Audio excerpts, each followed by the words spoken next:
Well, master, coming at you. Either one night, just style. Are you ready? Where you at? Everybody, stretch your hands from side to side. Everybody, stretch your hands from side to side. Everybody, wherever I go, let's go, let's go.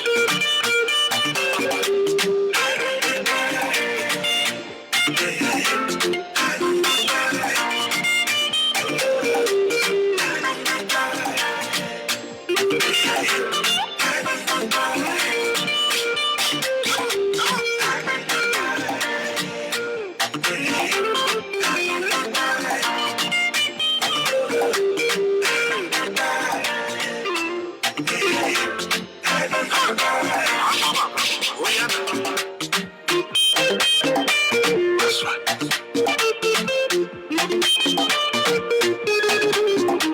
Come on. Yes, sir. Come on, bro. Just that's right.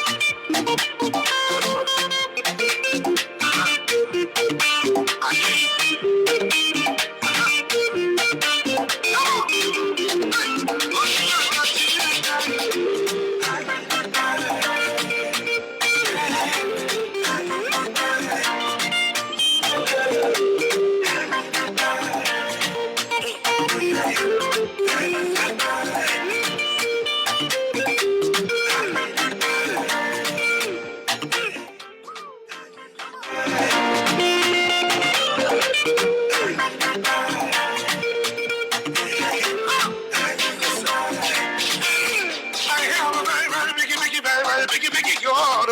He's my savior, deliverer and man for you. Anytime I call his name, he did answer me. That is why I call him Jehovah Sharp Sharp. If you are looking for the solution to your problems, my problem is that don't you know? All right, how are you doing, ladies and gentlemen? Thank you very much for coming on the show with me at this point in time. You know, I want you guys to go ahead and share the video on your page. Let's get a lot of more people connected this afternoon. You know what I'm saying? So we can get to the bottom of today's teaching by the grace of God. Come on, man.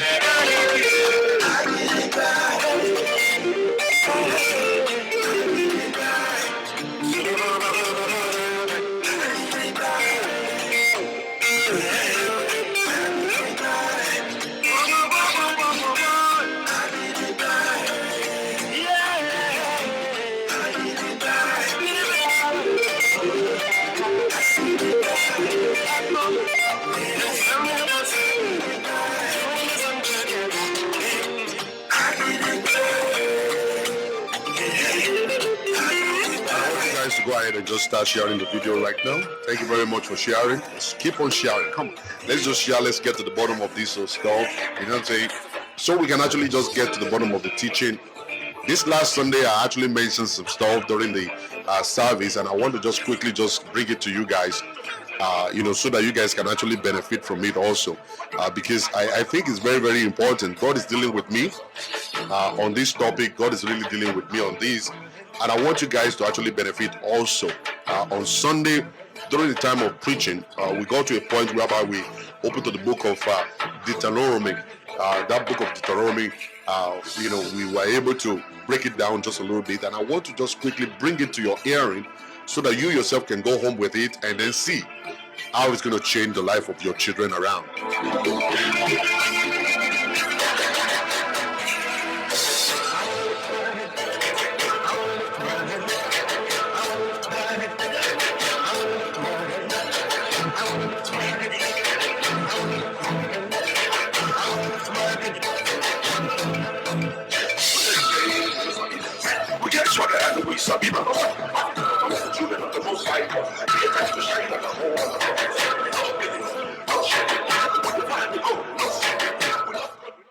All right, thank you very much, everybody, for listening, for coming on the show with me. I can spot a lot of you guys. Yemi Akisoya, thank you very much. Toby Maria, thank you. Yemi C. Akinteju, Feyi Adetunji, God bless you. Yeshile Oluwa Shola, thank you very much, everybody, for coming. I can spot that Diba Miteko out there.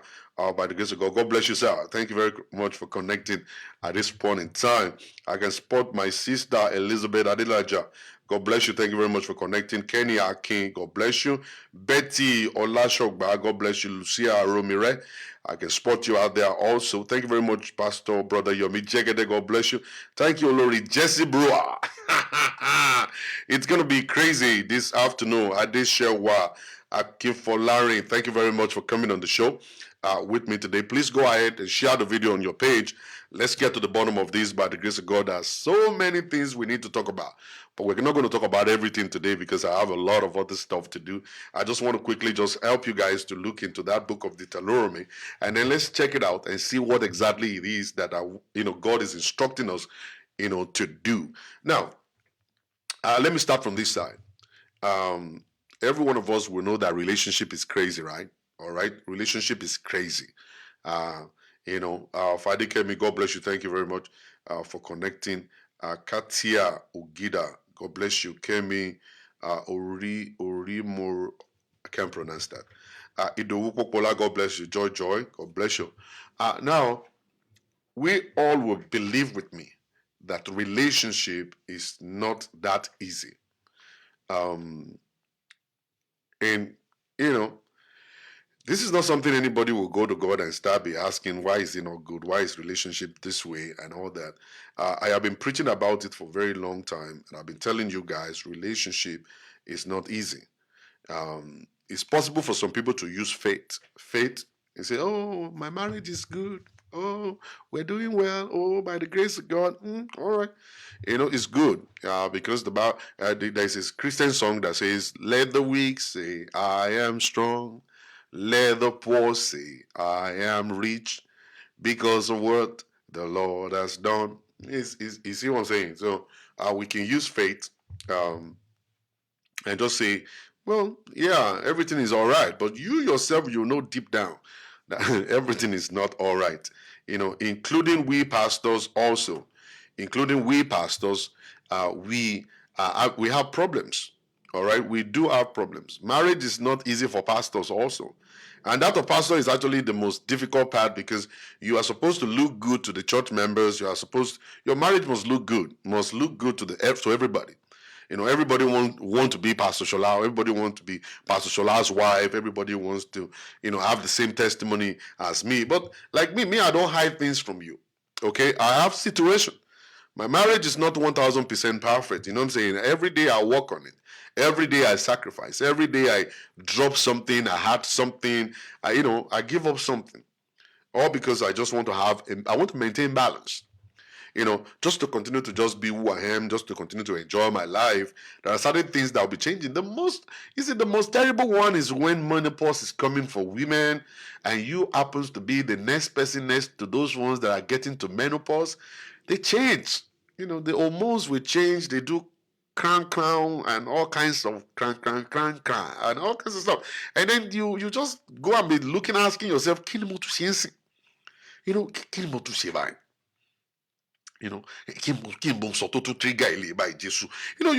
be asking. That's going to be your kind of the most popular line is Kimotu Shebai. I was like, that's going to be what will be popping up because it's not like you've done anything. It's just that the body is changing. It's just like, the hormones are crazy. Right now, they're going to be doing crank over there.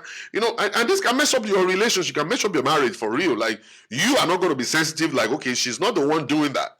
It's not like she's doing it intentionally.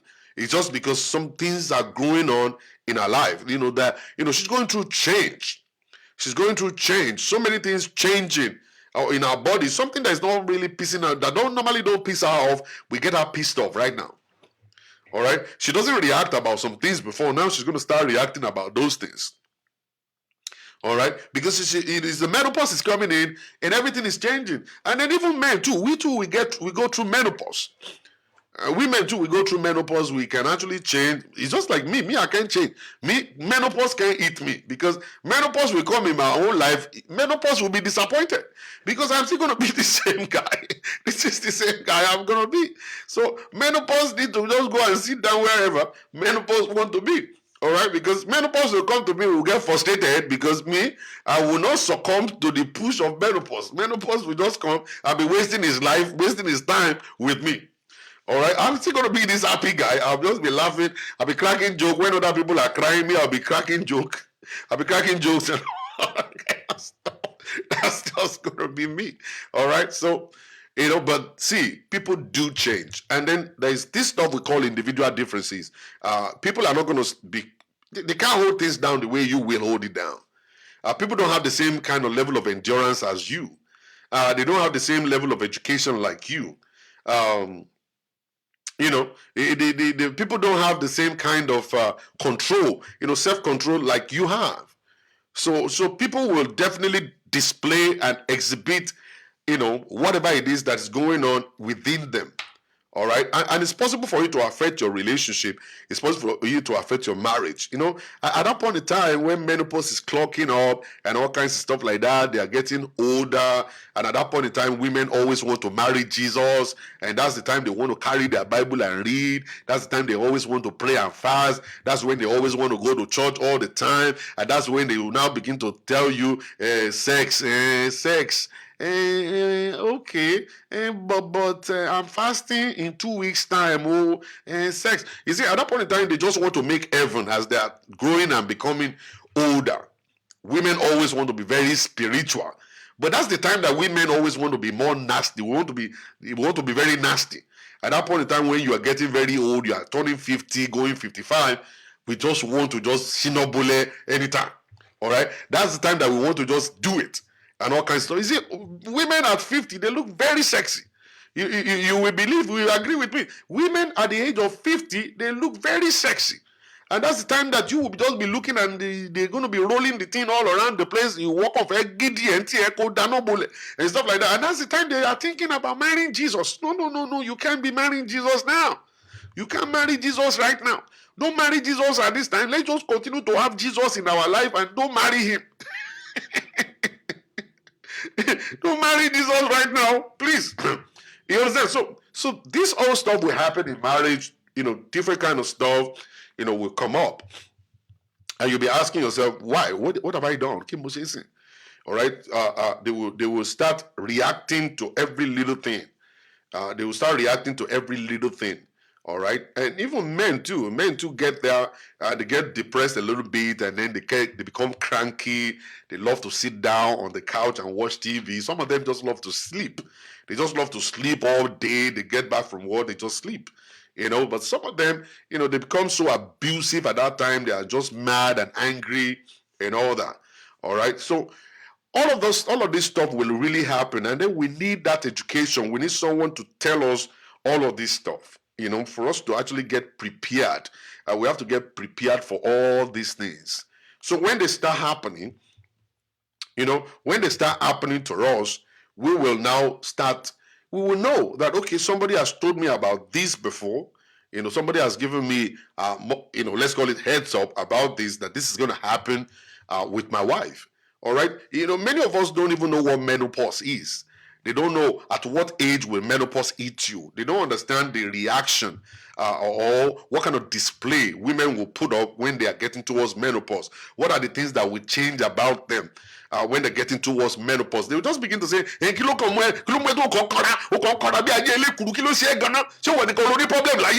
and then the woman will just be looking at you like, what are you doing? And so that's the stuff. We are actually getting to that moment of unknown. The body will change, attitude will change, the reaction will change, your level of endurance will get reduced, the control you have over anger will kind of get reduced. And it's not your fault. It's not the fault of the man or the fault of the woman. It's just that things are changing within.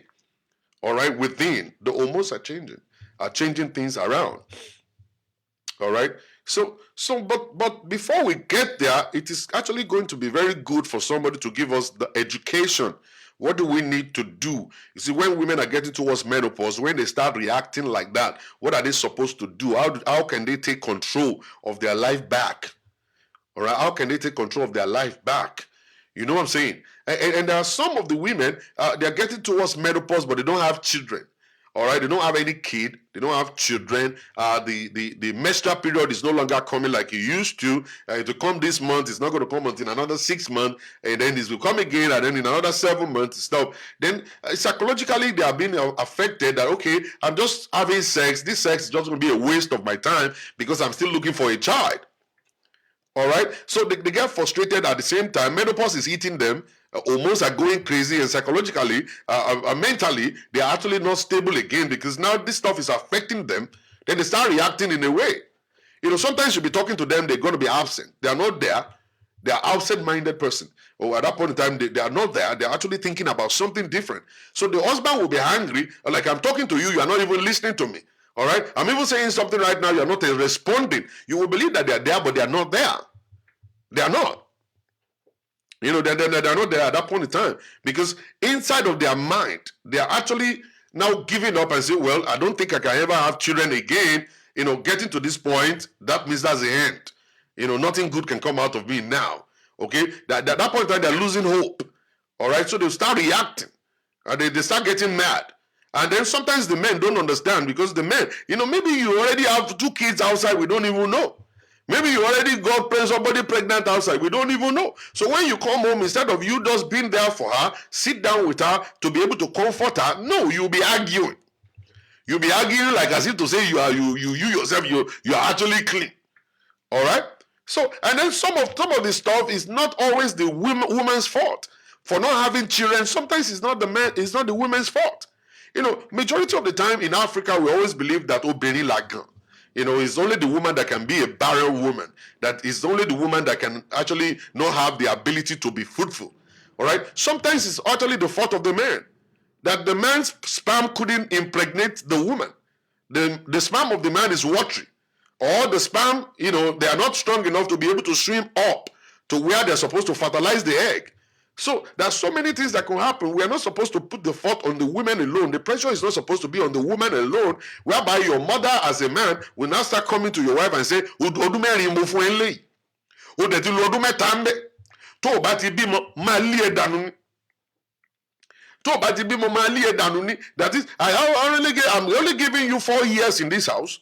Now, you have already spent 3 years out of 4 years. If you don't have a child, I'm going to send you away. All right? And whereas it's the fault of his son. It's the fault of his son. I counseled a couple a very long time ago. It's actually the man that is not able to produce, not the wife. All right? But because they had an understanding that, listen, we're going to go through it together. Okay? We are not going to actually tell anybody what is going on. I love you, you love me. So we go through it together. So the man didn't tell the parent that this is what is going on. So the parent always come to put pressure on the wife. And then the wife would just be taking it. But do you understand that there is limit to what human beings can take? So they kept on coming and coming and coming. At the time they become very abusive, the sisters will come and insult the girl and say, you this empty barrel, you are not even giving our brother any child, and you're only eating and getting fat and every time. And stuff like that. And the woman will cry. This is not my fault. But she's not able to tell them because it's now a secret between her and the husband. But, the man is not doing anything about this. He will just sit down there. Like I said to say, he doesn't understand what is going on. So the woman went through that pain, and at the end of it all stuff, she couldn't take it anymore. And that was when she actually called me in and said, Pastor, please explain to my husband that he is the one that's supposed to be protecting me right now. If he's not ready to protect me, then I'm ready to move on in my life. Because I'm fruitful, I can get pregnant. All I need is a man with a walking banana, a banana that is actually working correctly. Then I will connect with that man and then I will get a child in no time. All right, but because I love my husband so much, I entered into that agreement and understanding with him that I'm going to remain in this relationship and we are all going to be fine together. We are going to adopt a child later if we try and we're not able to get our own children. They had that understanding from the beginning. So many times it's not the fault of the woman, it's actually the fault of the man. So relationship is actually a mess. Marriage is actually very complicated. There are so many secrets. Oh, you come and ask me. You see, marriage is full of secrets. Things that you cannot say. Things you cannot share with nobody that you're going to actually bear it within you. You have to close it up inside of you. The only people that will know is just you and that man. You and that woman. And nobody else must hear about it.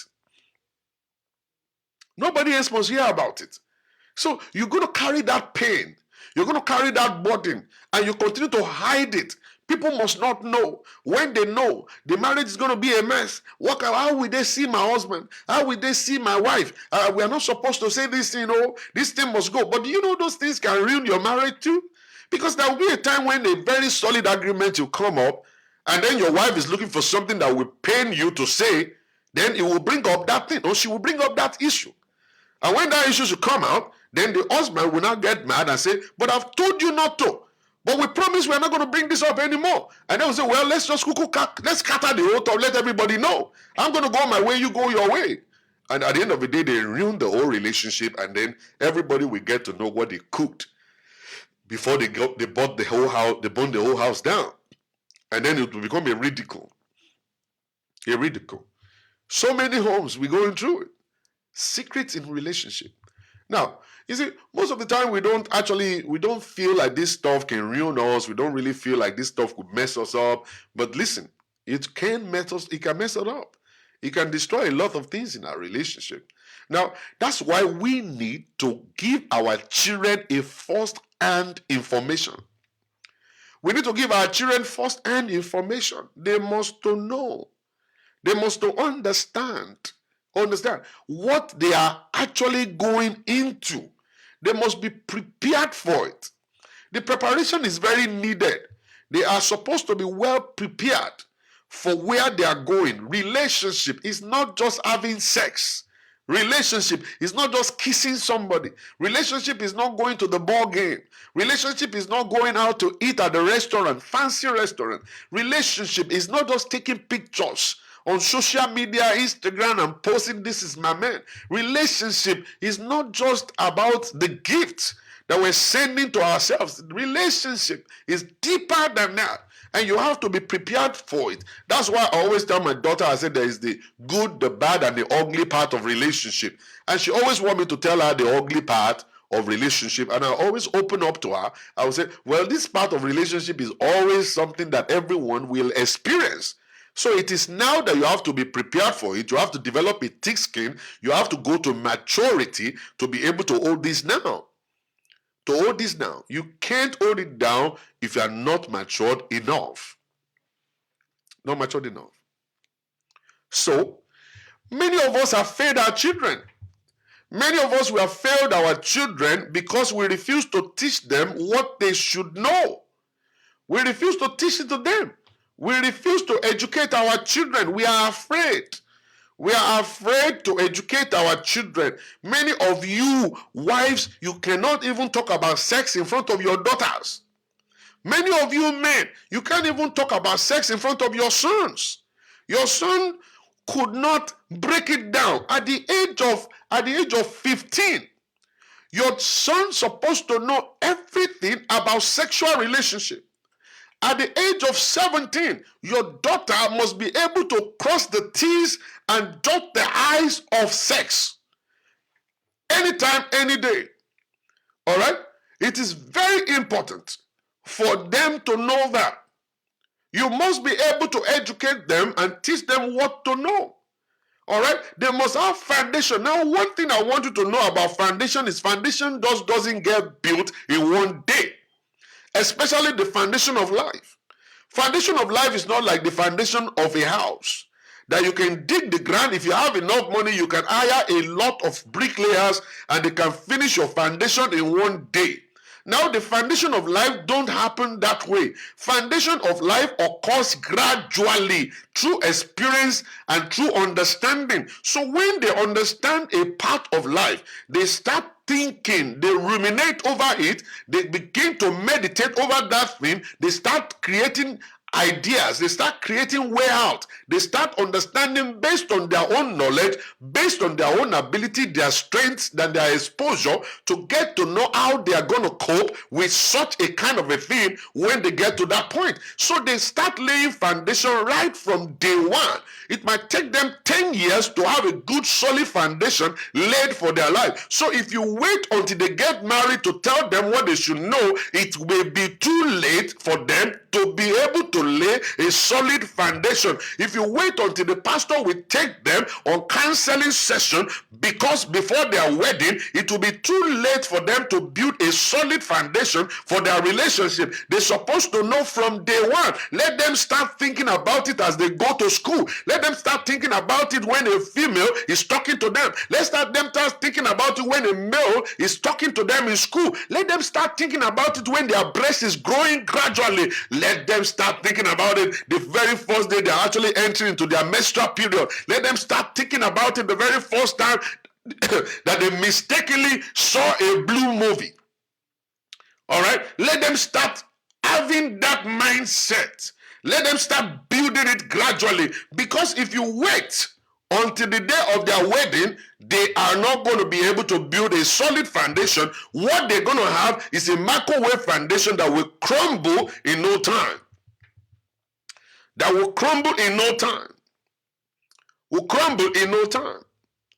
Praise the name of Jesus. You don't wait for 24 years or 22 years. You teach them sex education right from the age of 12. From the age of 12, from the age of 13, let them know what to know. 15, they are already a professor in sex.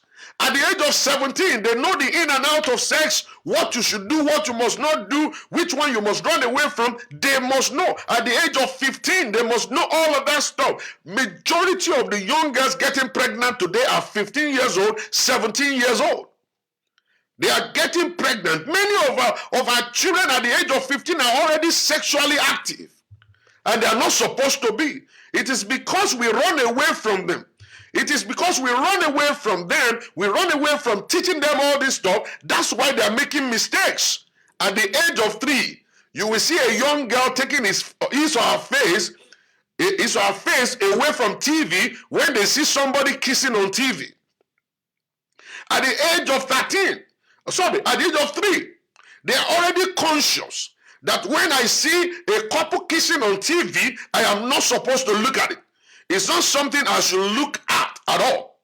It's not something I should see. At the age of 15, a girl is a professor in sex. If you don't have any understanding about it, you are still over spiritual person. You are making a big mistake to yourself, because what you are not teaching your daughter in the house, they are teaching her at school. She's learning it on TV, learning it everywhere. If you give the microphone to a 12-year-old daughter to tell you about sexual relationship, she will give you things that you've never had before in your life. I was just telling you guys, a 3-year-old told me it is not go slow, it is traffic. A 3-year-old told me in my own house, I said, I can't remember what did I say, what I said. No, she said, it's going to be Christmas soon. I said, yeah. I said, Christmas is going to be good. I'm going to buy you a gift. She said, no, a present. Oh, sorry. I'm sorry. You're supposed to get a present on Christmas Day. He said, yeah, 3 years old. A 3-year-old kid correcting me.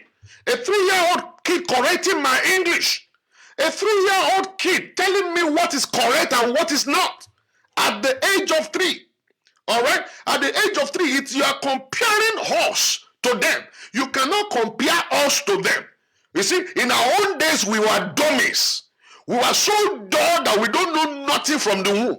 These days, the kids are learning things from the womb. Before they were born, they've been listening to music. They were hearing music inside the belly of their mothers. They were hearing argument between their dad and mom in the womb. Inside the womb, they were hearing conversations. That when they got into this world, they start thinking like adults. Then you begin to look at them like, oh my, no, it's inside pregnancy that they were listening to music. Their brain started developing from pregnancy. From pregnancy, they started developing. We were the one we were dummies when we were born. I didn't get to know about sex until I was probably 18 or 19. I couldn't remember how old I was then, but I was very old. That when you talk about sex, we run away. I could not sit beside her. I could not sit beside a girl when I was so young. We have to put a mark in between. When we were in primary school, they will have to team you up with a girl in class. We will put a line in between the seat and say, if you cross this side, I'll kill you. That's how terrible the relationship between a girl and a boy was then. That time when they now mistakenly call me, they say Shola or Komolola, I will cry all day in school. I will cry all day. There are so many times I bring my mommy to school because they call me the Okomolola that was sitting next to me. There was this fine girl that was sitting next to me in school. They always call me Okomolola. I will cry all day. Go and call a 3-year-old boy. They call a 3-year-old boy and say, he will Okomolola, he will be laughing. He say, it's my girlfriend. That's my girlfriend. My girlfriend.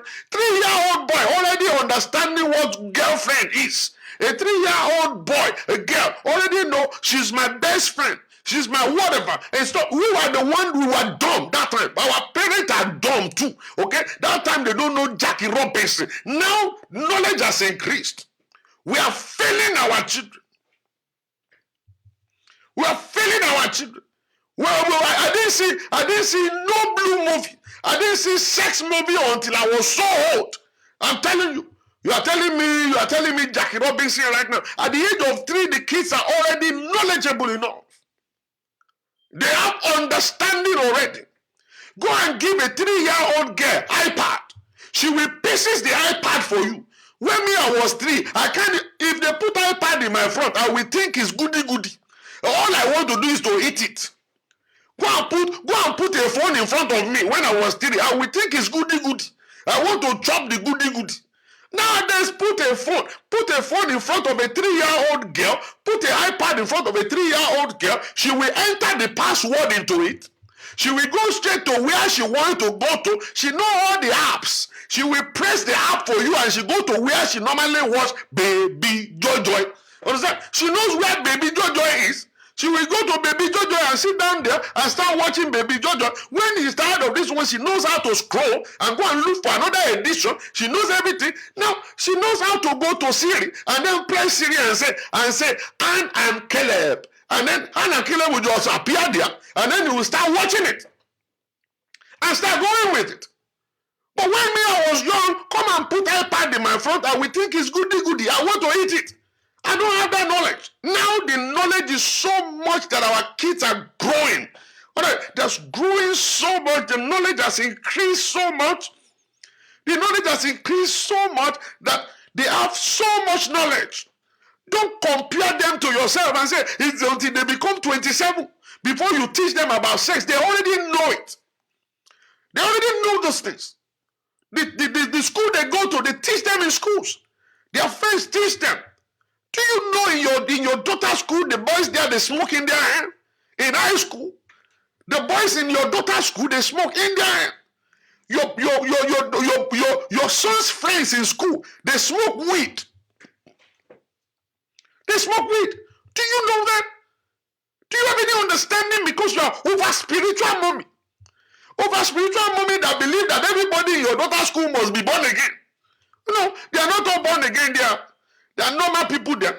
You think it's your church school? It's your church that founded the school. If you want to have born again in the school, you're supposed to go and tell your pastor to go and start a church.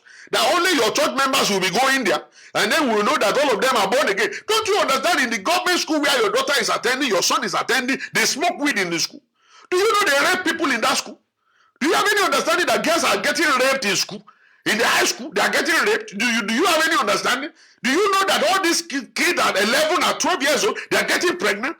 Do you have any understanding as a mommy? Is your head really working correctly? Is your head really working? You think it's the Bible. You think everything is the Bible. In Genesis, Bible, Revelation. I go to Bible school. I go to nonsense.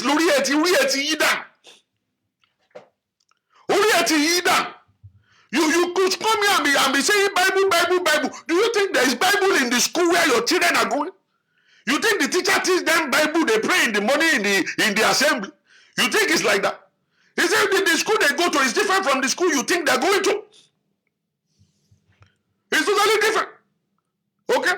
So when you are treating your kids, you treat them differently from the way your own mother trained you. It's a different ball game in the schools now. The schools are different. When they go to college, there are courts in college. In college, you don't treat them like that. You give them foundation. All right, it is the most important thing to give a child The foundation, you must know what they are about to go and be confronted with in the society. The society is going to attack them. The society is going to bully them. The society will present sex to them. The society will present money to them. The society will present fake love to them. The society will give them all manners of fake things. They must have the foundation to say no to all those things that the society is bringing. They must have the strength to say no to them. You see, all of these, our young daughters, they are expecting their father to be their first boyfriend. They want to learn to love through their dads. But the dad is not there.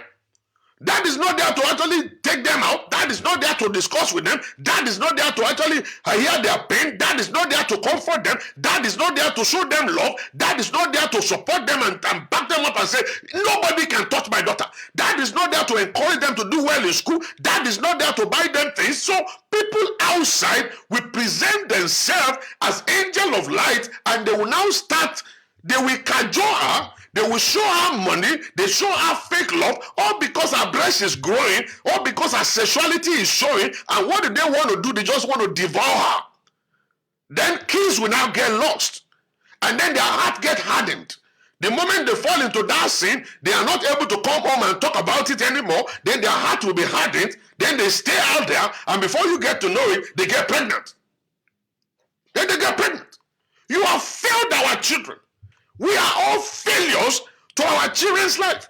We fail them because we refuse to give them foundation. We fail those kids, man. We fail them.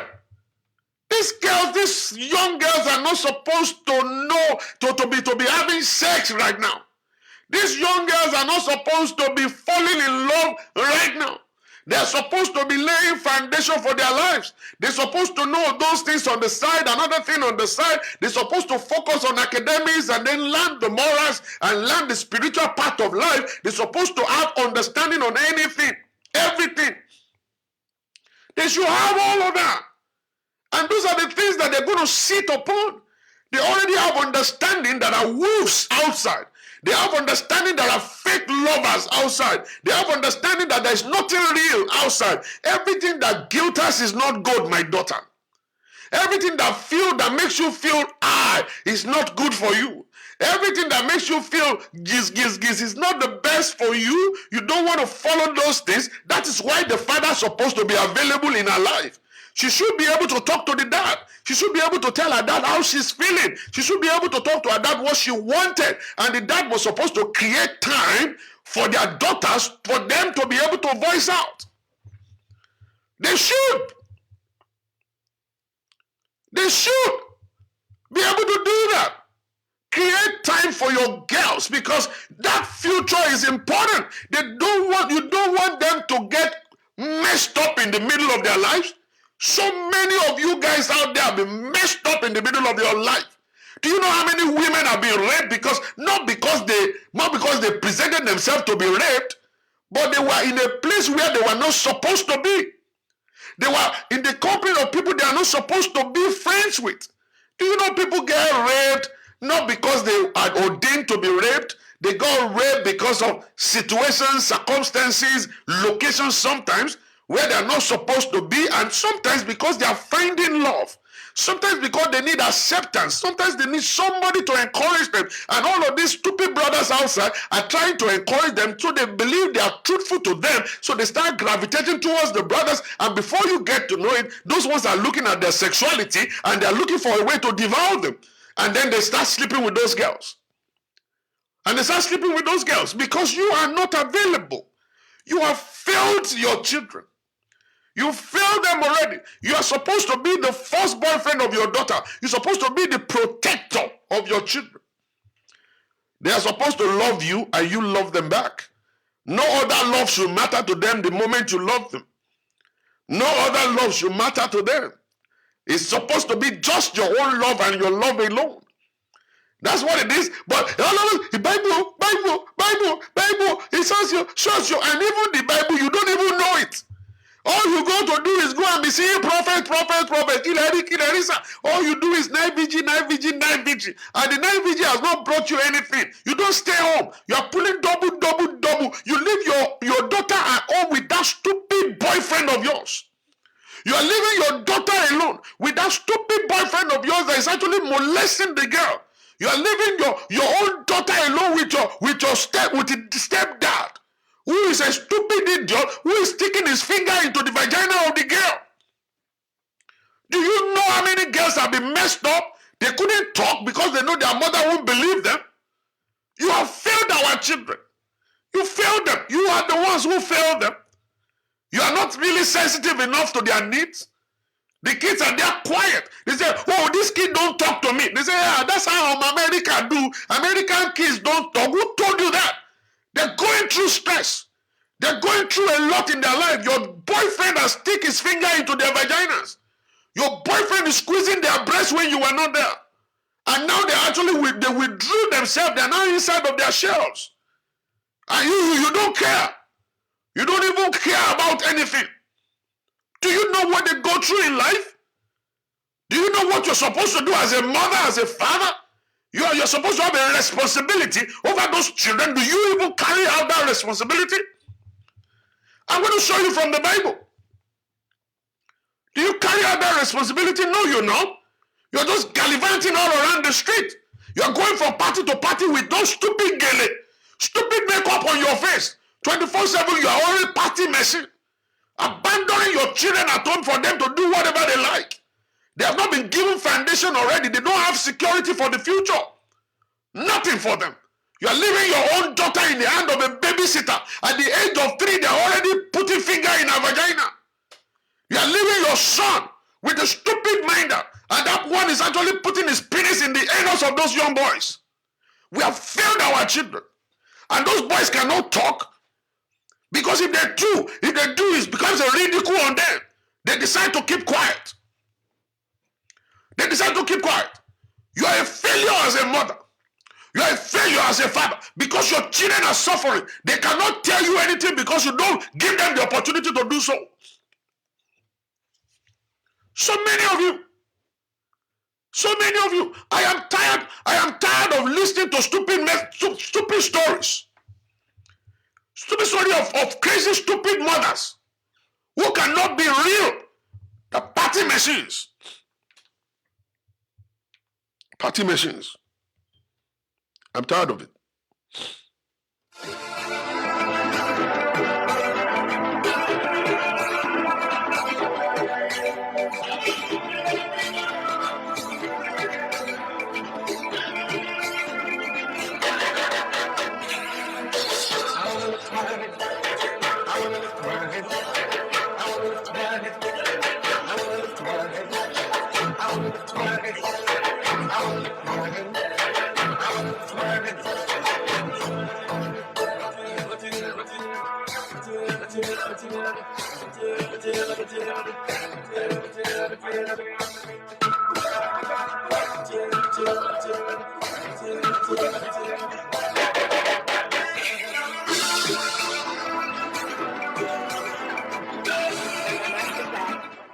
You know what I'm saying? I just feel like crying. I just feel like crying from. I'm just tired of all these stories. We are failures, man. We fail our children because we want to live a life. We fail our children because we want to enjoy life. We have abandoned them. Oh, America is difficult to live. Oh, we have to run for work and work. Let me tell you something. The work you're doing cannot make you rich. It can't make you rich, man. You can't. It can't make you rich. The Bible made us to understand in the book of Deuteronomy chapter 6 verse 5 to 9. I'm going to read verse 5 to 9 real quick with you. That in all what you do, there is a command from God. And that commandment is supposed to be passed on to our children. Like you have to pass everything on to our children also. Not just only the biblical commandments alone.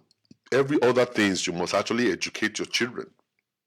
But Deuteronomy chapter 6 verse 5 to 9, it says, love the Lord your God with all your heart and with all your soul and with all your strength. On this level, is actually addressing the fathers and the mothers here. Then he moved further, he said, this command that I gave to you today, you are to keep it on your heart.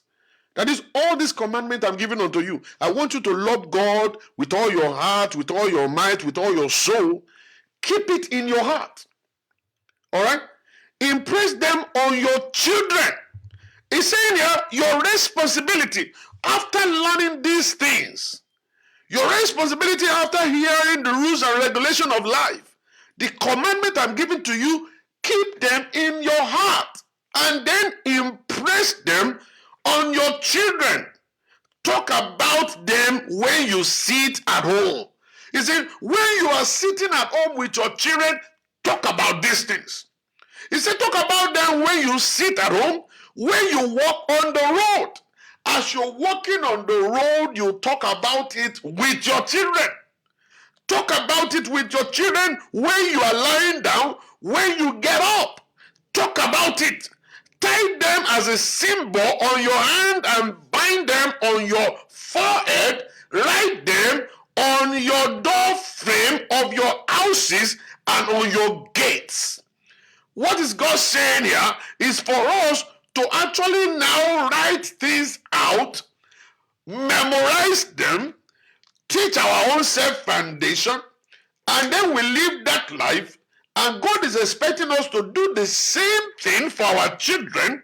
We are supposed to impress them on the heart of our children. We are supposed to teach it to them when they are walking on the street with us, when they are riding in the car with us, when they are sleeping, we're supposed to talk about it. When they wake up, we talk about it. When we are eating, we talk about it. Wherever we found ourselves with our children, we are talking about the same thing. It is very, very important. You don't understand why God is saying this?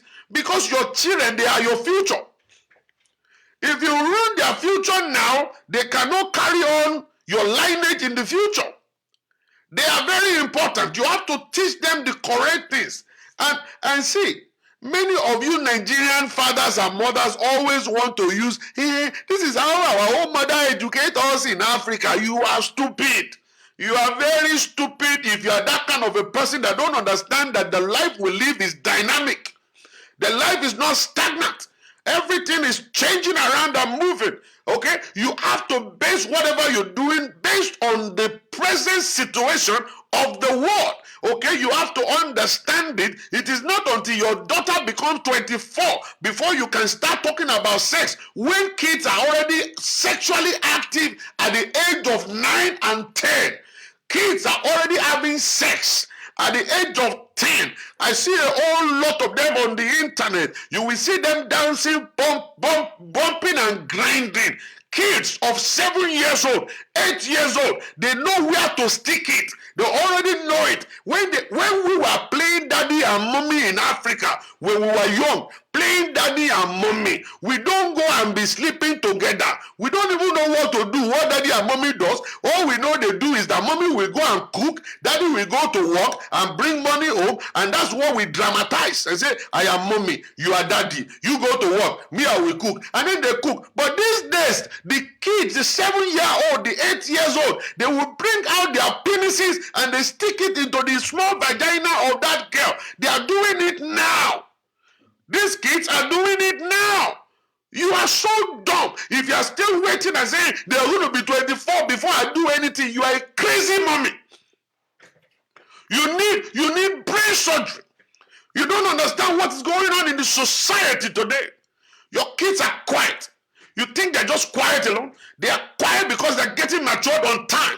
They are getting matured. What they are not supposed to do, they've been doing it. And they feel guilty in their spirit. They keep quiet. They create distance between you and them. They don't tell you things. They don't go to where you go. They want to stay by themselves in their room. They close their door all the time when they enter into their room. That's when you will know that something's wrong. Because you are a dummy. Because you're a dummy. Because you're a dummy. You are thinking it's still in 1969. You are thinking it's 1965. You are thinking it's 1960. It is not 1960. This is 2020. This is 2020 right now. If you don't have any understanding, it's 2020. You better tell somebody to slap you where you are. Maybe you can wake up. Let them slap you where you are and you can wake up. And you will suddenly become a mother. And you begin to know what is going on everywhere on the TV. You can watch TV and see what is going on the street. People being killed every day. Girls being molested every day. The boys too, they're being raped every day. You don't know the boys are being raped. Go and ask the small boys, they will tell you. It's not that they cannot tell you. They keep it in their mind. They are being raped. Every day they are being raped. Not just only here, they're being raped in Nigeria. They're being raped everywhere. So there's supposed to be a foundation time to lay. And that is what I'm talking about. The Bible says repeat it to them over and over. Say it over and over again and again until they understand it. So what are you supposed to be teaching? You're supposed to be teaching them what this society is about. You're supposed to be telling them the good of the society, the bad about the society, what they're supposed to be careful of, who they're supposed to trust. And as a matter of fact, they are supposed to trust no one. If your father is around, that's the person you should trust. But they can't even trust their fathers anymore these days because fathers are looking for somewhere to stick it. If a father is actually going to press the breast of his own daughter. If a dad, a stupid father, is pressing the breast of his own daughter and actually sleeping with her own daughter, who can they trust now? We can't trust them again. Daughters can't even trust their fathers anymore.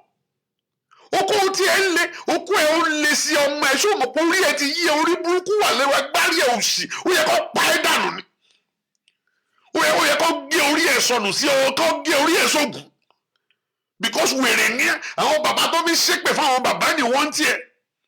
So is it that prostitutes are no longer on the street? That if you are crazy like that, and you want to stick it into something, can't you go and hire a prostitute somewhere? Why is it that the innocent girl is the one you are running after? And that's your own daughter, for God's sake. You must be sick. You are sick in the head. We have failed our children. We failed them. I'm telling you, who can we trust anymore? You can't even trust a babysitter nowadays. Babysitter what? You know, you keep your own daughter with a babysitter. A girl babysitter is ready to actually convert your daughter to a lesbian. Are you listening to what I'm saying? Are you really listening to what I'm saying? One particular stupid babysitter that was caught here in New York City, when he came in here to come and babysit a young girl of 17 because the mother is traveling to Nigeria. The mother is traveling to Nigeria. And he said, come and stay with my daughter here. I'm going to be gone for 2 weeks. The babysitter came with all manners of vibrators and dildos into the house. And then she introduced it to that young girl, and the two of them started doing it, and then she actually ruined the life of that girl at the age of 17, already using vibrator and dildo because of a stupid babysitter. Who can we trust? I saw a video of a young boy on TV. I cried. Not on TV, on social media. I cried all through. A 2 or 3 year old boy, and one stupid boy was actually called to come and be a babysitter, and he went and set up the camera somewhere, and he actually opened the diaper of that boy, and he started putting his penis into the anus of that young boy. The boy was crying in agony and pain. And you were there recording him, just like that, and you were putting it in aggressively into a young boy of 3 years old. And the mother may not know. They may not know what's going on. That kind of a young boy will grow up to be afraid of people. That kind of a young boy will grow up to become a dummy because he cannot trust anybody anymore. Anytime you see anybody coming around, he will be so scared. Be so scared. Is that the way they're going to grow up? Is that what they're going to do in their life? And you as a mother, you're jumping all around the place. And I'm tired of a lot of mothers too. You bring a lot of different men around your own kids. Today is Brother Yellow. Tomorrow is brother yellow, his brother Alabi yellow, Alabi brown, Alabi brown. Every day you bring different men around your daughter, around your own children. What are you teaching them? What are you trying to do? What are you mirroring to them? You are going to ruin their life. You don't know. You're going to mess up the innocent life. They come to this world to enjoy their own self, to live their own life. But now, are you now going to tell me you are actually a role model? No, you are not a role model. You are a devil in the life of those kids. You are a devil in the life of those children. Hey, Pastor, they are going to school, and so what? If they are going to school, come. Are you not supposed to be their mother? Are you not supposed to be their father? Stupid you. If you abandon your home, you went out, you go out and start having sex with women all around the place and doing 419 all around the place, and you left your children alone without caring for them, you are crazy, man. Stupid idiot. You abandon your children in the hands of their mother. Do you think a woman can take care of a kid? A mother alone can't take care of a kid. You want your boy to be a man, you be in the life of your boy. You come to the life of your daughter. Let her be able to trust you and let that be a security for her. Idiots. Stupid people will be walking all around the place, jumping all around the place. Your responsibility as a father, when you are the one, the kids didn't beg you to bring them to this world. Those kids didn't beg you to bring them to this world. You are the one that brought them by yourself. Was it not an idea between you and your wife to bring those kids to this world? And now they are here, and now you abandon them and you walked away from their lives? You are a disappointment to manhood. You are a disappointment. It's a shame that we call you a man. You are not a man, you are an animal. You are an animal. Abandoning your own family. Because of those kids, you're supposed to do whatever it is that is needed to be done. Even if the family is not supposed to be together, still be in the life of your children. Even if the marriage is not supposed to be in the life of your kids. Take care of your kids. Mentor them. Let them understand what life is all about. Stop jumping around from bed to bed. It's that's stupidity. Stupidity of the highest order. Stupidity of the highest order. I find it so difficult to believe a lot of people. That the way we say, oh, we're Christian, which Christian? Which Christian? I'm actually giving up on Christians. Christians for where? Where is the Christianity?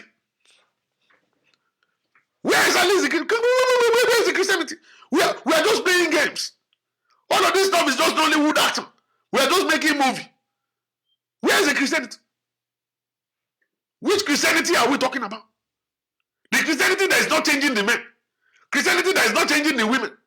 They were just doing holier than thou attitude. Nothing for us. It's just fake. We are converting people to hypocrites in church. People can't say things the way they are. They have to hide and just give testimony of something that didn't happen to them. Is that the Christianity we are talking about? I don't understand. I don't get it, man. For real. I don't get it. Is that Christianity where pastor cannot talk to the men in the church? Or because they will stop paying tithe? You cannot instruct the men to go back and stay with their wives? You can't tell the men to go back and stay with their wife and take responsibility? You can't tell the men to be in the life of their children? Because you are afraid they will leave? Let them leave. If they want to leave the church, let them leave the church and go to hell. Is that not the responsibility of a pastor to tell the truth and say it the way it is? And let the men understand that you have a responsibility. Number one, to serve God. Either you like it, you don't like it. The reason why He created us to serve Him. Number two, you have a responsibility to your family. That's your first church. That's your relation. That's your responsibility. You are supposed to stay there with them. That's the word of a pastor to a crazy man.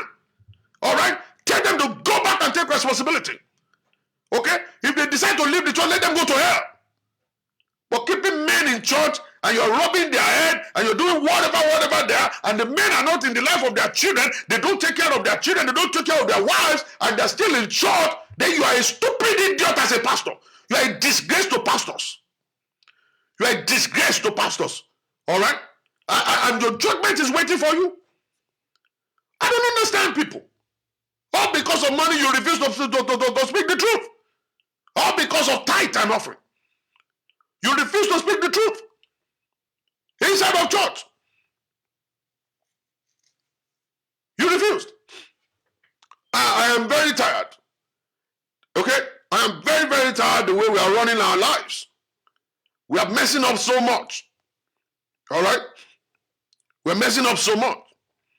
We have destroyed a lot of people. We destroyed a lot of life. And majority of what you are doing is because your own parent destroyed you too. It's because of your parent that destroyed and ruined you. Your mommy ruined you. Your daddy ruined you. You are a product of a broken home too. All right? That's where your mentality is from. Your mom and dad didn't stick together. Your father left when you were a baby. Your father abandoned the house because your mother wouldn't give him rest. And then he never looked back. And that's exactly what you have copied. And that's what you're doing today. Let me tell you something. You are a disgrace. Because life is different now. You should know better at this point in time. You should know better now. Okay? This is 2020. You should know better now. This is the time for you to go back and readjust your life. Even if your father failed on you, make up your mind that you will not fail your own children. Even if your own mommy failed you, make up your mind that you will not fail your own children. The reason why you saw that failure is because God don't want you to fail your own children. God made you to pass through that so that you won't fail your own children. It is time for you to impress the word of God into the life of your children. It is time for you to teach your children the way of the Lord. It is time for you to re-echo it in their ears over and over. It is time for you to do what your mommy didn't do for you. It is time for you to do what your daddy didn't do for you. It is time for you to put more effort and sacrifice more for your own children to be greater than you. It is time you need to do that. You see, don't look at what your daddy gave you. Don't look at the foundation your own father gave you. Don't look at the way they treated you when you were little. You have to look away from that and look at the right direction. What can I give to my children that they will not end up like me? That is what you need to give to them. That is where you are supposed to be right now. That's the sacrifice you're supposed to put up right this moment. This is the moment of change for your life, a moment of change for your children, that your children will experience what you didn't experience as a kid. Oh my God. Oh my God. Oh my God.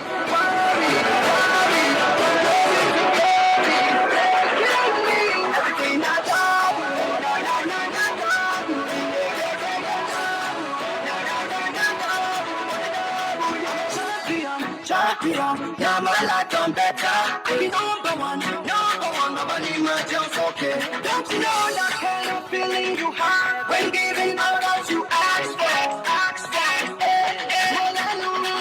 Open your mouth to praise the Lord. So where your sorrow, let it go. Where go down low, to the floor. I'm not being my level, I'm not calling my level.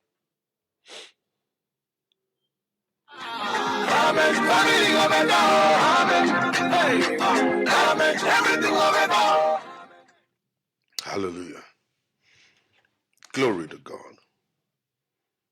Glory to God. It is time for us to change things around. You know, it is time for us to change things around. It is time for us to start thinking the right way. It is time for us to look away from the pain of the past. You know, it is time for us to move ahead to the future. You know, with a different mindset.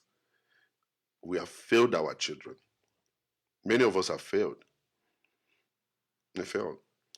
You see, it doesn't matter if you are together with their mother or not. It doesn't matter if you are still married or you're separated or divorced. You know, the kids are very important. They are very, very important. Very important. You know, you are not supposed to abandon them. You know, many kids have been abandoned. They don't vibrate on their frequencies. Many kids have been abandoned. They didn't get to their goals, you know. No, they didn't. They didn't get there, you know. So you need to understand that whatever it is that didn't happen to you,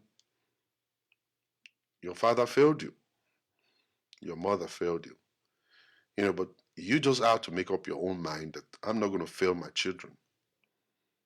It's possible for them to have failed me, but I'm not going to fail my children.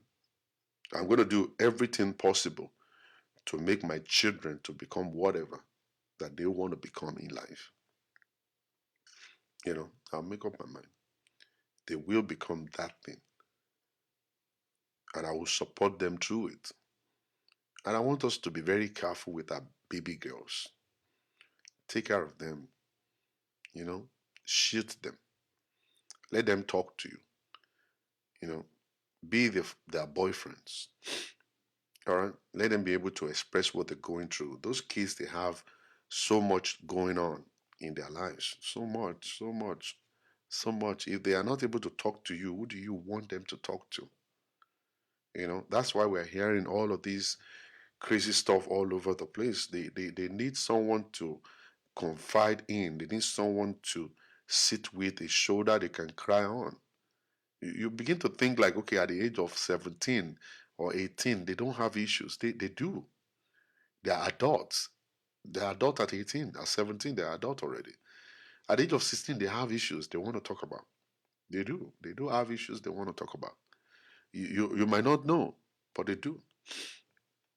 They have a life. You know, they have responsibilities. Sometimes you don't check their report card, you don't check their result, but they're going through some things. At school, they're going through a lot.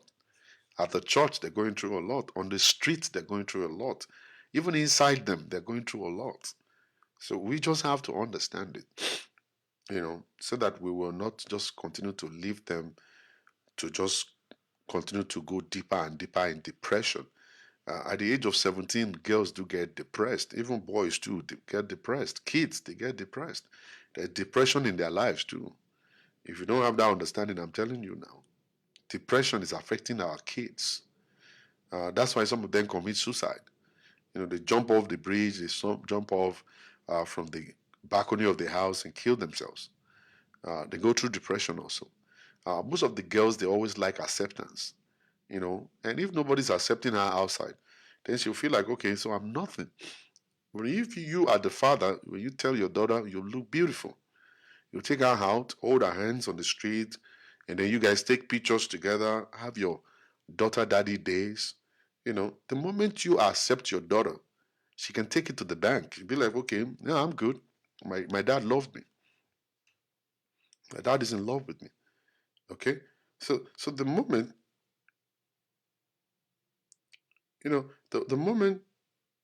the moment you are able to give that daughter that acceptance, they will take it to the bank. They don't have to worry to go and look for acceptance outside. And when they are being rejected outside, they will always remember my daddy loves me. All right? If they are rejected outside, they don't care about that because daddy is already showing them love at home. And then they grow up like that. And one funny thing about the girls is that when you love them dearly, they will know their own worth. So they won't allow anybody to abuse them. A lot of women are in abusive relationship because they don't even have self-worth. They don't value themselves because nobody valued them. Nobody even gave them, showed them love when they were young. They don't even know that they're actually equal to anything. So, when they don't feel that way, they feel alone. They start looking for acceptance all over. Some of these girls will end up having low self-esteem because nobody's actually telling them, I love you. Nobody's telling them that they look beautiful. Nobody's appreciating the way they dress, the way they walk, the way they talk. Like every day you're supposed to tell your kids when you're dropping them off in school, I love you. And then they will talk back to you and say, love you, mommy, love you, daddy. Especially for the girls, you need to always show them that love. I love you, I love you, I love you. Whenever you say that, it's building their lives. It's actually building their self-esteem. They feel loved and cherished. That they go to work and they go to school, they get to school and they tell their friends, my daddies love me. Say, how do you know your daddy love you? Say, because every day he's always telling me I love you, and he's taking me out. Yes, self-confidence. Thank you, ma. You know, they'll be confident. You know, they'll be able to face the world because there's somebody behind them. They know that my daddy's behind me. All right. So, and even if they want to fall in love with a boy, they fall in love with a boy who is actually deeply in love with them because they have been able to experience love through their dad. They understand the definition of love now. They understand how to be appreciated. They understand how to be celebrated. Because there's this daddy daughter day that you take her out and then you guys sit together to eat ice cream and then she will tell you all things. And then, you know, instead of you discouraging her about things, you always tell her the good part of stuff. And then you say, you know, but you need to watch out for this and this and this. Yeah, I know. Sometimes they do know. They know those things. They're just looking for somebody else to re-echo it, to just give them and say, yeah, you know, I support your idea. They know what they want to do. They have the idea of what they want to do. They only need you as a father to just put your stamp on it. All right? You just put your stamp on it. And then for the boys also, you know, you as a father, you have a responsibility over them also to make them to be a man. All right? You tell them you love them too. You know, they actually want to be the boyfriend of their mother. You know, their mother will be their first girlfriend anyway. You know, they talk to the mother, they are always around the mother and all that kind of stuff. So you as a man, even though you are no longer in the relationship, still be in the life of your children. They need you. You see, the relationship between a father and mother will dictate how far they could go when they get married. It's been proven, okay? It's no longer, it's not an hypothesis, it's actually a theory right now. That the relationship between a father and mother, the father and the daughter, actually give an idea of how our relationship would be when she get married. Okay, the kind of nonsense she can take, you know, how far she can stay in abusive relationship is actually depends on the kind of father who trained her, who is in her life. And then she will not even fall in the hands of an abuser anyway, because she already have the understanding of what love feels like. She will understand when this is fake love. She will know. She will know. She will definitely know. So I pray that we will not fail. I pray that we will not fail our children. I pray that we will step up now. We will go back to the drawing table. We will go and just look at what exactly have I been doing wrong. How many times have you taken your daughter out? How many times have you guys had, you know, this daughter daddy day? You sit down. We call it DDD. It's daughter daddy day. How many times have you had that? Be able to sit down together, eat together. You know your daughter's best food. You know our best spot. You guys go to our best spot, and then you sit down there together, like as if to say you guys are boyfriend and girlfriend, and then you're talking and laughing together, and she's holding you, hugging you, and you're just there, and she's only learning to love, and then they're just learning to love. They want to know about love. They want to know about it. That's the way women are created. They are created for love. So they learn to love through you. They learn to love through you. It's you that they learn to love through. They can be doctors. They can be pharmacists. They can have all kinds of degrees. But listen, there is no school of love. The school of love is daddy daughter. Daddy daughter day, that's the school of love, where they can actually be able to exhibit their love, ask questions, and show the love. You show the love. Most of the time, there is always kind of like competition between daughter and mother. The kind of competition between daughter and mother, I don't know where that one is from, though. Anyway, I don't know. You know, some women and their daughters, they are like kind of like day and night. They can cope with themselves like mommy and daughter, but they can't. There's this competition. I don't understand. The daughter will be acting like she is the most important to the daddy, and then the wife will be kind of like really entering into a kind of a competition, like this is my husband, kind of stuff. And then the man will be showing more love towards the daughter, and then the woman will be very jealous of that stuff. And there's this kind of like, I don't know, there's this competition between the daughter and the mother that don't make them to be able to talk heart to heart and all kinds of stuff. I don't know. I don't know how that is happening, but it's always there. I don't know how to say it. It's always there. But I believe that as a mother, you should know that your daughter is actually not competing with you. She's only trying to learn to love. So you need to share your husband with her. That's her dad. You understand? And as a matter of fact, she's actually more important than you.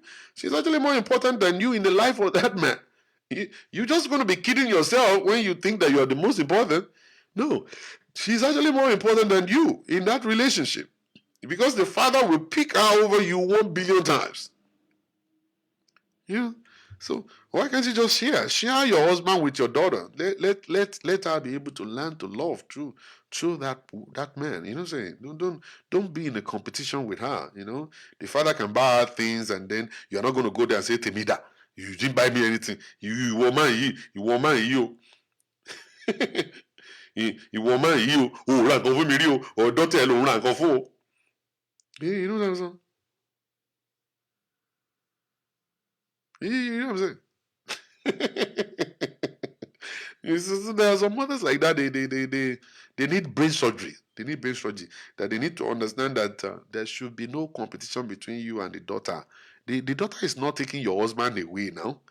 The husband is still sleeping beside you every night. It's just that's the daughter. You know, that's the daughter. That's the responsibility of a father. He must be there.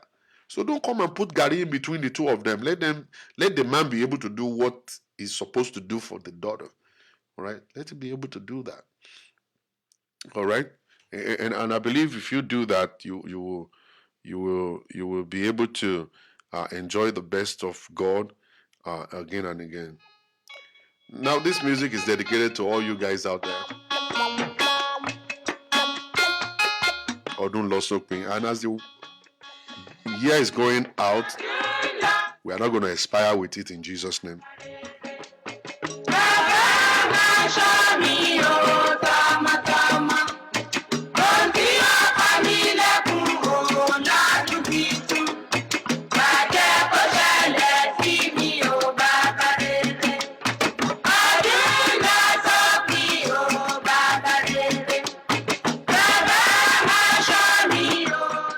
When somebody's asking a question here, I said, how about in the absence of a dad, what should we do?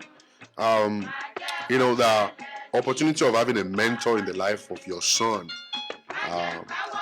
and, you know, in the life of your daughter also. You see, that's where the church has been failing. The church is failing because we're supposed to have that. That's the educational part of the church, where you have people in church who are counselors, who are going to be mentors to all these young kids. That when they go to church, they will be mentored. They come during the week, weekday to church for mentor, to be mentored. So there are things like that, provision like that in some churches where they go to and then they get the kind of education needed, the support needed. They know that these people are not wolves and werewolves and devils, so they come there. All right.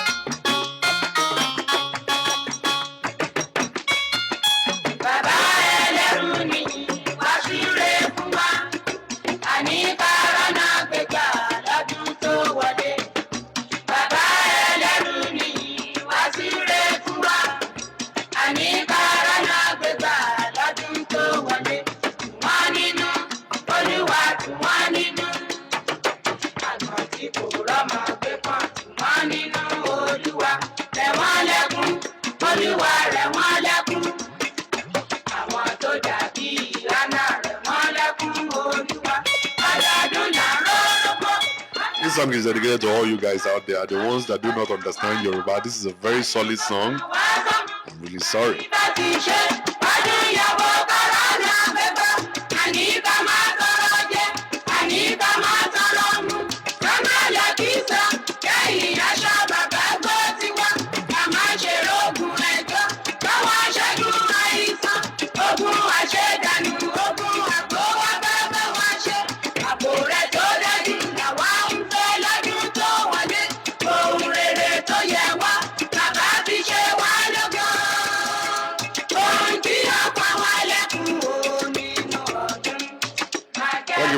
Daddy Shola Balogun. God bless you.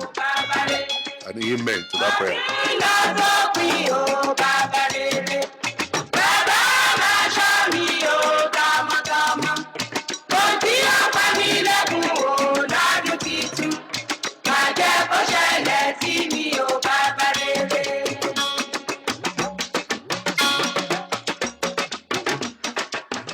Now, for everybody, for your information, I'm going to be in California.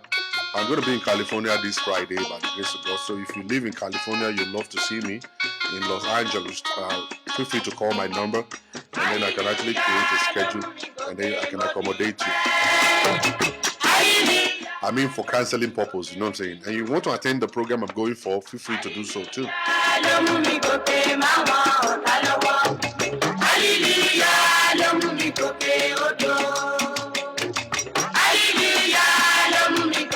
And for those of you who are actually searching for counseling sessions, you feel free to call me too, because I'm a professional counselor and a coach.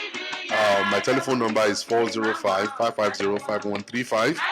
And then per session, I charge $100 per session, and I have the $250 unlimited session that will actually benefit you. So if you are seeking for counseling session, feel free to call me by the grace of God.